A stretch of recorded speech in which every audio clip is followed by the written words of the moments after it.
Bonjour à tous, je m'appelle Oida et sur cette chaîne je vais vous parler de l'audition sous forme de vlogs, d'expériences et de vidéos de vulgarisation. Car pour mieux prendre soin de votre santé, il faut d'abord être informé. Aujourd'hui, on va parler de l'hypoacousie.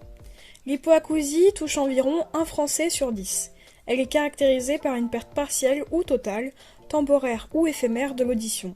On peut la définir en fonction de si elle touche les deux oreilles, si elle provoque une déformation des sons ou encore avec des paliers d'intensité. Par exemple, une perte entre 20 et 40 décibels est caractérisée par une hypoacousie légère et entre 91 et 120 décibels, c'est une hypoacousie profonde.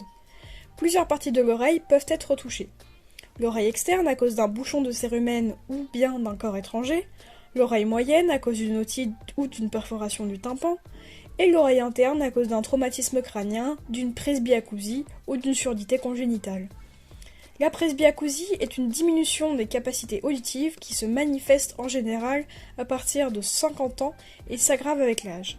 Elle est donc progressive mais aussi irréversible et touche les deux oreilles de la même manière. Quant à la surdité congénitale, elle touche les jeunes enfants dès la naissance et a des causes multiples. Héréditaire, donc transmise par les parents, une naissance prématurée, une infection in vitro, donc encore dans l'utérus de la mère comme la rubéole ou la syphilis, ou encore un manque d'oxygène pendant la grossesse ou pendant la naissance. Mais comment ça se soigne ? Tout d'abord, il faut faire un bilan complet de l'audition chez un ORL.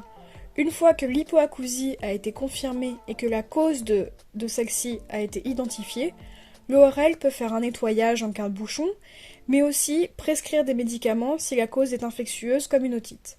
Mais si la perte d'audition est irréversible, il faut alors porter une prothèse ou un appareil auditif. Ce traitement peut être remboursé par la sécurité sociale en fonction du prix de l'appareil, de la qualité, etc. Voilà, c'est tout pour aujourd'hui. Dans une prochaine vidéo, je vous expliquerai l'histoire et le fonctionnement de cet appareil. Et surtout, prenez soin de vos oreilles car vous n'en avez que deux. Salut!